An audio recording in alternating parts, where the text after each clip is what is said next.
Hi, everyone. My name is Tonyisha Harris, and I'm really excited to have you here today for our Chicago Wilderness Cafe on 30 by 30 or America the Beautiful. So let me get set up. All right. Just a few things. So this is, even though it's called Chicago Wilderness Cafe, we are treating it like a community listening session. And that's because our theory of change is that we want policy to be created by the community for the community.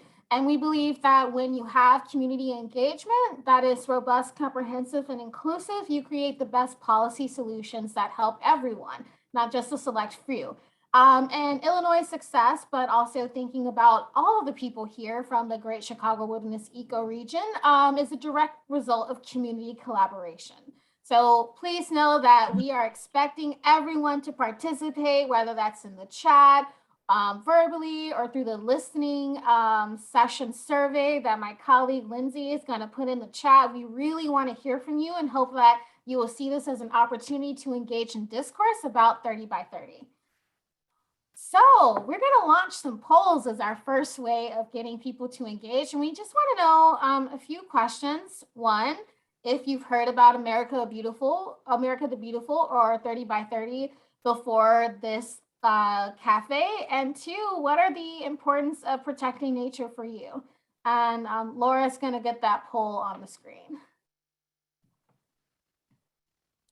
So I would especially love to hear from people for the second question. If you select other, if you could put that in the chat, your reasoning in the chat, why you selected other, along with where you're coming from, your name and your reason for joining. But we'd really love to know what are the benefits of protecting nature. And if you select other, feel free to state them in the chat.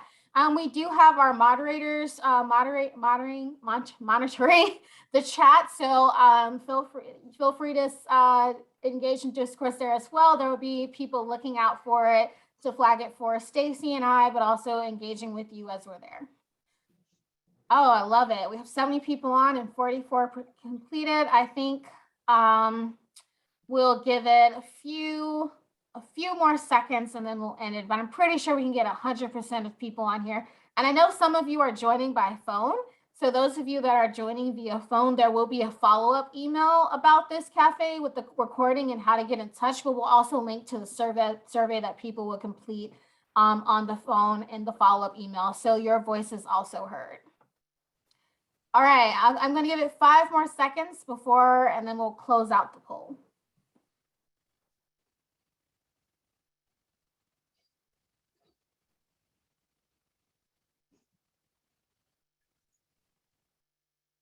Okay, so about 80% of you have heard about America the Beautiful or 30 by 30 before this cafe, which is great. That means we're going to have a lively discussion in our breakout rooms. And 92% thinks that the benefits of protecting nature are for ecosystem services. And then 69% believe it's nature-based climate solutions are a major component to protection. And we have 86% of people just enjoy the great outdoors. I think those are all fantastic reasons for why we need to protect nature. And again, if you selected other, please feel free to put your reasoning in the chat. All right. Oh no. So why are we talking about this? So 24 million acres of natural area has been lost since 2001. Which we're in the midst of a nature crisis. Not only have we had a nationwide loss of natural area, which is about a football field of natural area per 30 seconds, but only 12% of the US land is actually protected. And we'll get into why that number is important. So you can think about the amount of area loss as an area bigger than Indiana. While 3/4 of all land on Earth and 2/3 of all water has been altered by humans. So this is a human-caused problem. And it's going to have catastrophic effects that we are feeling even now. So there is a great urgency to employ nature-based climate solutions, or the reasoning behind 30 by 30 in America the Beautiful. There's great urgency to take action right now to protect our natural areas. And I'll give it over to Stacy. In line with that, Tonyisha, in 2021, the United Nations reported that climate change, biodiversity loss, and pollution are three closely interconnected, self-inflicting planetary crises that put the well-being of current and future generations at risk. The world is responding not only with carbon reductions, which are important, but the call to preserve 30% of all lands and waters across the globe by 2030. And the conservation goal under this 30 by 30 movement recognizes that nature-based solutions are vital for resiliency, carbon sequestration, as well as to keep our food web intact, so life doesn't reach a tipping point and unravel. Next slide. President Biden responded to this global call to action, in part by pressing for climate change action, which you're seeing a lot right now in the news, but also rolling out America the Beautiful, which is our call for conserving 30% of lands and waters across the United States. And the report, America the Beautiful, which is a preliminary report, spoke to landowners from rural ranchers to urban distressed neighborhoods, and includes regenerative agriculture as an important part of the initiative. And that report really focuses on 8 areas, which emphasize inclusive, locally led efforts, using science-based approaches, building on existing tools and strategies, and generating conservation jobs that support healthy communities. Next slide. And so with 30 by 30 and protecting 30% of land and water by 2030, the reason we're here now is to see how the Midwest can be put on the map in terms of what efforts or actions are taken to protect that, to achieve our 30 by 30 goals. And there are a plethora of ways we can do that, whether that's working lands or sustainable agriculture, to looking to urban open space or marine protected areas. We have so many opportunities to engage on this action, and we need to employ all of them because this cannot be a cookie cutter solution, knowing that we have different geographies and different pressing issues. So Chicago wilderness is really relevant in this discussion, with a focus on the nexus of people and conservation. And as a regional alliance, its mission is leading strategies to preserve, improve, and expand nature and quality of life. So the Chicago wilderness is in the midst of creating what is known as the Green Vision. And it's focusing on aspirational goals that are measurable and attainable over the next 5 years in areas such as land preservation, water resources, green infrastructure, agriculture, and climate change. And these goals and metrics are helping shape the baseline for 30 by 30 in the ecoregion. And our discussion today, as well as with the Green Vision goal groups, is critical to developing strategies to meet the global challenge to empower communities to conserve our lands and waters at scale. So when we look at the Chicago wilderness region, it spans about 8 million acres across 4 states: Illinois, Indiana, Wisconsin, and Michigan. 77.2% of that area is publicly and privately protected. And to give you an idea of scale, what 30% would mean for us in the ecoregion is 2.4 million acres. That means to meet 30 by 30, through both conservation, natural lands, and agriculture, we would need to protect another 1.8 million acres across the ecoregion. To give you an idea of scale, Illinois rests at about 4% of our natural lands in conservation, 6% if you count farm contracts known as CREP, KRP, that maintains land and conservation. To move the needle by less than 1%, we need to add another Shawnee National Forest and Midewin National Tallgrass Prairie. Actually, 2 Shawnees and 1 Midewin. That's the area that we're talking about. And yet there's a lot of promise. In addition to a lot of our work in Illinois and across the ecoregion, 75% of land in Illinois alone is in agriculture, which offers wonderful opportunities for regenerative agricultural practices. So this gives you a scale, a sense of what 1.8 million acres actually means. Next slide. And so also, I love that more people are joining. I just want to highlight the fact that we have a survey that we are going to complete in a few minutes in the chat, available in English and Spanish. But when we're thinking about 30 by 30 or America the Beautiful, the Illinois 30 by 30 Coalition, which Openlands is a part of, IEC is a part of, and you too can join if you reach out to us at the end of this. We really identified some things or focus areas along with adopting the goals and the principles of America the Beautiful. Outdoor access, clean water, jobs, local food, sustainable agriculture, and the public process are also things that are encompassed in 30 by 30 and cannot be left aside. And so while we're thinking about the eco-region, it's really coming up with unique, innovative ideas and actions that we can take to achieve 30 by 30, or those two Shawnees and another Medea one that Stacy so put out, which one day I will visit.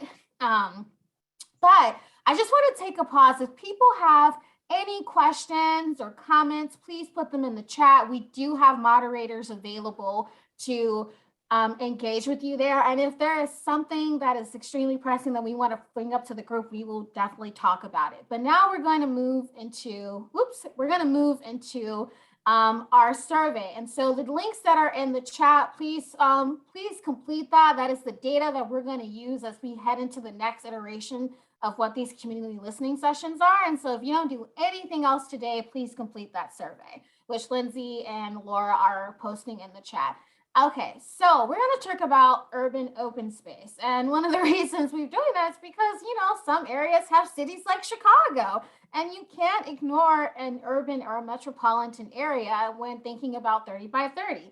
So one of the things that the city just did was pledge to plant 75,000 trees in the next 5 years, in addition to the normal plantings that have already been scheduled. Also, there is an ambitious vacant lot program that is a part that the Department of Planning and Development is rolling out, which has great opportunities to be transformed into green space, whether that is a community garden or in addition to an existing forest patch. In lieu of vacant lots, also adding the fact that 69,000 acres of forest preserves have already been pledged to be included in this urban open space by the forest preserves as a part of their next century conservation plan. And that next century conservation plan is really taking a look at how some of this open space is not accessible to parts of Chicago. And I just want to say that we're using Chicago as an example here. Feel free to apply this however it fits to where you're coming from. And so one of the goals for outdoor access, which isn't just a part of the Illinois 30 by 30 Coalition, but is also a part of America the Beautiful, is that every Illinois citizen should have access to green space, and that access should not be hindered by distance or feelings of unsafety. And so while we have 50,000 acres of conserved land in Illinois owned by non-governmental conservation groups or conservation land trusts, which we also have on this call, we also need to think about, can people get to them? Is it accessible in the ways of, are you able to commute to it? Or do you understand how to recreate in it? Do you feel safe while you're there? And so that leads us to our first question of our listening survey, which these questions are exact replicates of what you'll encounter in the survey. Feel free to go ahead of this presentation. But currently 4% of Illinois land is protected. If you don't, it's 6% if you include agriculture. Do you believe this is enough in Illinois? Yes, no, and unsure. And also in the breakout rooms, we are going to go into these responses in more depth, but feel free to start explaining some of your responses in the chat because we really want to hear from you. All right. And so kind of going back to outdoor access, one of the reasons that safety is also considered outdoor access is because BIPOC and low-income communities are frequently deprived of nature. And with that displacement of nature, there's also a disproportionate exposure to pollution. But there's also the term environmental gentrification, in which you have as you see an increase in green space, you see the displacement of long-term residents. And so while we're employing these nature-based climate solutions as a way to protect biodiversity, mitigate the climate crisis, and reduce pollution, we need to do so in a way that does not cause undue harm to the community.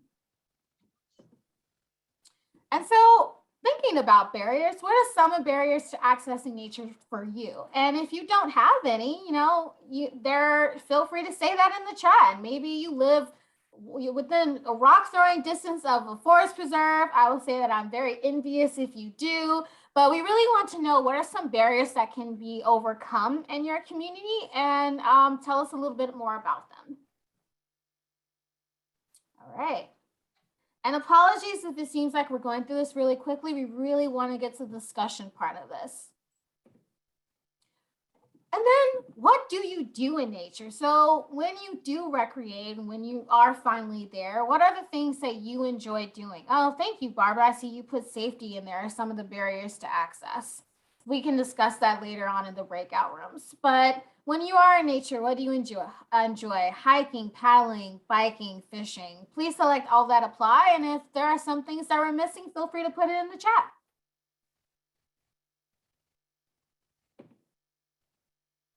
All right, so another part of 30 by 30 or America the Beautiful, and you'll see us use those almost interchangeably, is the fact that there is a workforce development component. There is a green jobs component.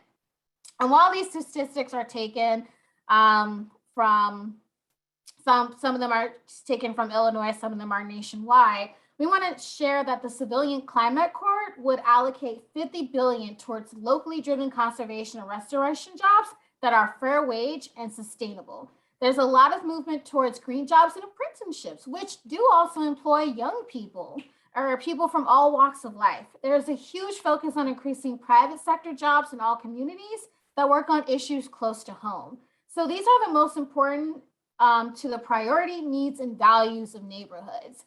But this is also and some of those jobs are working on some of the deferred maintenance at our national parks, but also increasing the diversity, equity, inclusion of the conservation and science workforce.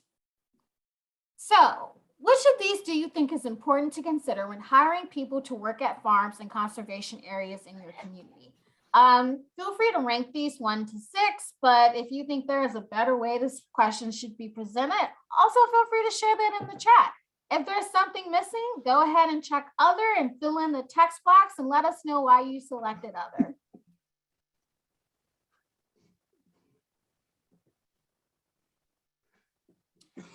And then what are barriers to your community applying for conservation and or farming jobs? And please know that the definition of conservation is pretty wide here. So whether it's lack of awareness, discrimination, pay, the transportation to the job itself, or something else, we want to know what's keeping people from getting these jobs.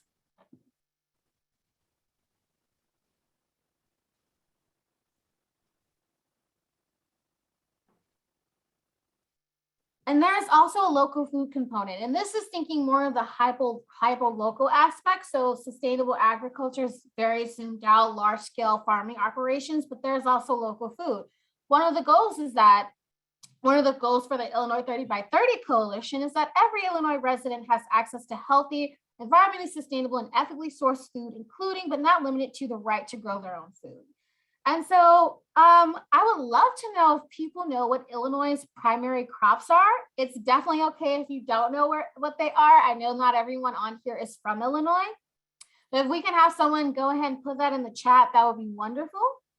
Corn is one of them, and what's the other one? There are 2. Soybeans, we have some, yes, corn and soybeans. I would also like to share that those are inedible. So over 70% of Illinois land mass is in agriculture, yet only around 4% of what is produced actually stays within the state. So this is why we want to highlight local food. And then we're going into the sustainable agriculture. So Illinois-based farm operators adopt holistic farming practices that improve soil and water quality, increase or promote carbon capture, and maintain the economic well-being of the farming community. And in Illinois, we have around 74,000 farms covering some 27 million acres, representing nearly 3/4 of our land mass. And while the agriculture industry is an integral part of our state's economy, some of the farming practices that have become standardized are having immediate and long-term consequences, not only just for the state, but for the world at large. So let's talk about food. Do you make choices to seek out food that is grown in ways that prevent pollution? Yes, no, maybe so, unsure, we want to hear it all. Ooh, pumpkins, I'm glad we're talking about that. And then how much more would you pay to purchase food so that you know it's grown in the way that protects soil and water and prevents pollution? Please feel free to be as honest here as possible.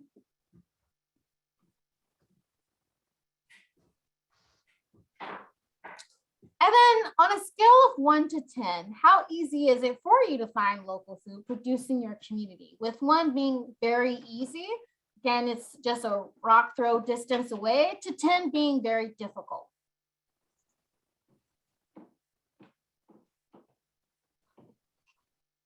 And then how close is your access to fresh produce in your community using the mode of transportation that you use most frequently? So if you're always taking public transportation, how long does it take you to get to a grocery store, wherever you go grocery shopping? If you're driving a car, how long does it take you? And please select what that method of transportation is.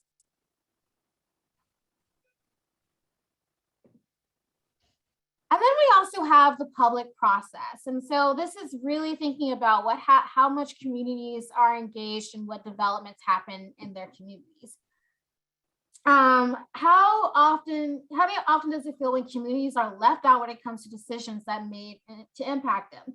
On top of that, issues can be misrepresented to make them seem advantageous to communities when they, in reality, pose significant environmental concerns. People can feel as though their voices are not being heard, which is why it's important to provide resources to the communities in which they're not only able to navigate this process, but also able to advocate for themselves and be involved in what decisions are made in their community. So what's preventing you from being a more active participant in land use decisions in your community? If anything at all, you can have little knowledge of opportunities to participate to you are a whiz at this and you're always involved in what's going on.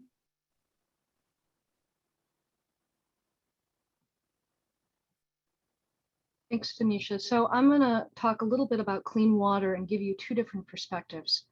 As a member of the 30 by 30 coalition, which Tonyisha has talked with you about, we have the goal for all communities to be resilient to flood impacts of climate change through utilizing multi-benefit projects that improve public safety, social equity, biodiversity, water quality, water security, and quality of life. And the water that threads through the landscapes of our ecoregion are immense in that we have 34,700 linear miles of streams, 126 miles of Lake Michigan coastline, and we share 169,000 inland lakes and marshes. The impact to our clean water and the benefits of our clean water have an echo effect that goes far beyond our ecoregion to the Gulf of Mexico. And what we do here has a profound effect on the entire Midwest in the country. In Chicago Wilderness, to give you a perspective for those of us that are Chicago Wilderness members, we similarly are working on a goal for our green vision for aquatic resources across the ecoregion to develop an index that creates a baseline so that we can measure improvements to watershed health over the years to come. And the principles that we are looking at Chicago Wilderness, even though they seem more technical, really holistically capture how we treat and handle our waters, from everything from fens and marshes and wetlands to our rivers and our inland lakes to Lake Michigan itself.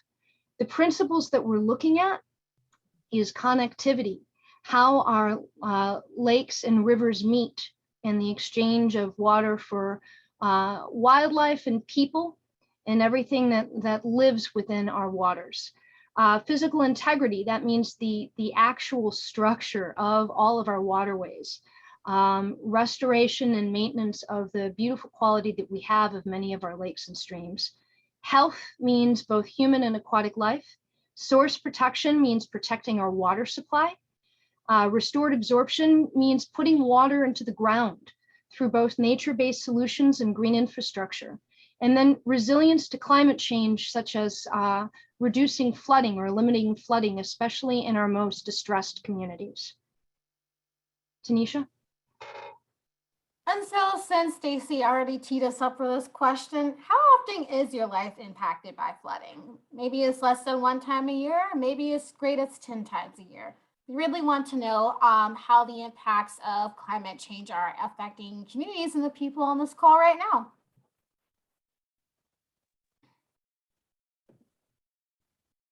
And then, big question, do you trust the water from your tap? And if you've never thought about this question before, I'm sorry that I had to plant that in your head, but feel free to say I'm not sure. But yeah, we really want to know. There's a lot of issues ranging from water affordability to water pollution. Really, do you trust the water that comes from your tap? I know personally, I drink mine out of a filter. All right. So we are going to stop our screen share, but if you're not done with your survey, please feel free to continue doing so and make sure you hit submit. This is where we get into the part where this is discussion based. This is a listening session. So all the moderators here are going to facilitate several breakout rooms, and we really want to hear from you. We want this to be a dialogue. So whether you're talking about whether you have more questions and answers or you have a lot of answers, we want to hear everything. We are going to ask about some of your responses to the survey that we just went through, but we also have additional breakout room questions to discuss that go a little bit more in depth and are tailored to the audience that we have here. Please keep in mind that we do have a mix of conservation experts and people in the field to our general public, and you will be grouped into groups like that. So please be respectful and understanding of where everyone is coming from, and make sure that, and feel free to ask as many questions as you have. So we are going to have 2 rooms that are, if you definitely want to talk about how, oh my gosh, the mute button strikes again. Okay, so I hope you guys enjoyed your breakout rooms. We're going to do a large group debrief on them. So if our moderators, and I can go first, if our moderators can share some of the things that were discussed or some of the highlights, that would be great. And as always, just because you're not sharing verbally, the chat is always open. So some of the things that stood out in my group is one, what do we do with agriculture land, whether that's changing how land is taxed. So it is, you are incentivized to use it for natural areas, or how do we use agency-owned land to transform it into protected areas or employing sustainable agriculture practices. Another thing that was talked about is what the definition of green jobs is. And there was so much talked about in my group, how to use the vacant lot programs, how do you balance the need of affordable housing with the expansion of green space if you're in an area that is already has very little room to work with. How do you dismantle food deserts, just to name a few. Paul, sorry to call you out, but I'm going to kick it to you next. So our group, we did touch on some of the survey questions, but I'm mainly more of our conversation was more at the overall level, going from that question about how 30 by 30 can be effectuated through the Green Vision goals. Our group felt that the connection between 30 by 30 and Chicago Wilderness seems clear. There's some comments and questions about even imagining the 30% goal in Illinois. Where's it going to come from? Clearly, Illinois must take a broader approach to imagine getting to any version of 30%. And America the Beautiful, point was made, does take that holistic emphasis. We had a couple of folks commented that that biodiversity and preserving, restoring high quality places doesn't seem well represented in this survey or the 30 by 30 goals as presented here today. And there was some comments about that there is a strong need for more outreach and education about all of this. Most people, even perhaps our own supporters, but most people in general don't have a clue about 30 by 30. As one person in our group put it, they don't yet know that they should care. And that's a big issue. And there was just a lot of conversation about and questions about sort of the definition of 30%. And imagining getting to what version of 30%. We had some back and forth on that. And I have some notes for you about that. Oh, I have a lot to get through. Thank you for that share out, Paul. You guys talked about a lot. I also, speaking of that, I just want to share another thing that my group said, which was at what point does a remediated or revitalized area, say if it used to be used for industry, count towards 30 by 30? So if you have a paved over area that's being transformed into a forest patch, at what time does it count towards 30 by 30? I think that's a really big question too. Okay, Ben, would you like to do your report out? Sure, I'll be a little bit more specific about we were talking about the second question, the additional breakout questions. In terms of nature-related challenges, what solutions have been made that affected you? Use of road salt was an issue that affected people, and there's apparently a big sensible salting movement in the Chicago region. And folks are working on that to counter the rising level of chlorides in waterways. So that's positive. And on top of that, one group was partnering with ComEd to plant prairies on right-of-ways and involving kids in doing that, getting young people involved. So those are just some of the positive takeaways at the end that we got to. Thank you. I had no idea about that, so it's going to be really exciting to share with the coalition in our debrief. Lindsey. Yeah, we talked about a whole lot too. We started off talking about the struggle to even find out who owns land, especially with so many non-resident landowners, how you communicate the value of protecting land to folks that don't live on the land. We talked about the difference between conservation and preservation and how I think a lot of this attitude around thinking that 30 by 30 is a land grab comes from a really strict idea of preserving the land and setting it aside and not letting that land work for us in all the different ways that is encapsulated by the America the Beautiful goals as presented in the national goals. We talked a little bit about the geographical differences and cultural attitudes around conservation. We heard that Southern Illinois is really embracing conservation and they really seem to understand the value. We talked a lot about beavers. We talked about the tension between agriculture and traditional conservation, and at what point sort of can you count ag that's being taken care of in a climate focused way as counting towards our goals. And then off of that conversation, we thought about how it's sort of fascinating that the common messaging is still, whether you're talking about ag or traditional conservation, is still that we want to protect the land for future generations so that they can experience it in some of the same ways that we got to and our grandparents got to, whether that's farming or hiking or just experiencing it, public access. Some folks mentioned that getting more natural areas on the south side of the city is really important. And then we talked about how important it is to build in long-term stewardship of any land that we purchase for public land. And I think that covers what we got to. Wow, you guys covered a lot in 45 minutes. That was great. Stacy, what did your group talk about?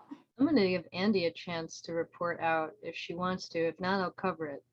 Oh boy, we were all over the place, and a lot of what we talked about echoed what you guys were saying. What are some of the disconnects with climate change and biodiversity? Do people even understand those concepts, and how do we properly get them there? People that are working or have kids, it takes up a huge amount of time. They don't have the bandwidth to, and I would say people are worried. I mean, 70% of Americans, I think, now believe that climate change is real. Some of the silver linings would be like forest schools, and then making sure that, the community understands what's going on with that.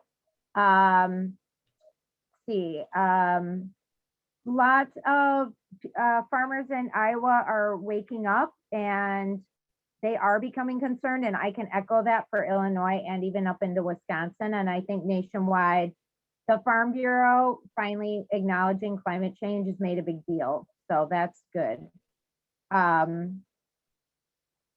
Andy, what about Okay. jobs? Yes, jobs being a part of it. Talking about the Civilian Conservation Corps, using every square inch of land, even in especially in urban areas, to make that stronger connection. And then, you know, making sure that people have access to what they need for that. Yeah, funding everything. The only other thing was timing, right? Looking at the timing of biodiversity 75 versus climate this is change. like 75% of the web food biodiversity web needs to remain intact in order for the whole food system to float, which I would agree with that. And then maybe that timeline's a little shorter than we thought it was. I do want to say this, as a farmer, I want to set aside land for nature, and I've already picked out the spots, but at $10,000 an acre, it might not happen, you know, because I would have to buy it first and then set it aside. And then, you know, it's not quote unquote making money because I'm not independently wealthy. And if we go down that train, we end up, well, just let all the really wealthy people buy all the land and then they can protect it all. And then, you know, it just becomes this like insane. So anyway, I'll stop. Well, thank you for doing the share out, and thank you for that last bit about farming. That definitely came up a lot, and I believe in a lot of the groups. Last but not least, Ellicia. Hi, yes, we covered a couple of different topics. First of all, our group talked about the perception of Illinois natural areas and how for some reason Illinois is just viewed like we talk about Chicago and then the rest is like just like cornfield, flat fields. Like that's about it, and trying to reframe that and different mechanisms to do so. I'm talking about a lot of it might be a marketing issue, but then the second part of our conversation really focused about the fact that many of us in our breakout session were conservation professionals. So obviously we're going to be on the same page about all of this, but how do we expand that message to other sectors, other industries, but then also interagency collaboration within all units of government and all levels of government.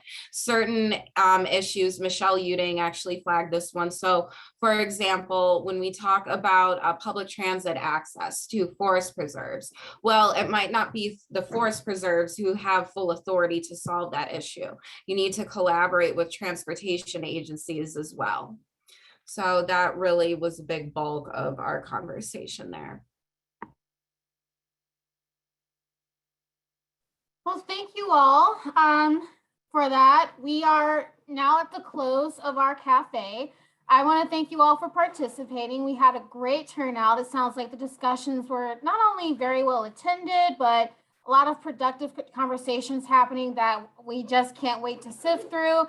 I do want to close that if you have any questions or want to get involved, and a way to get involved is you could help host a listening session like this.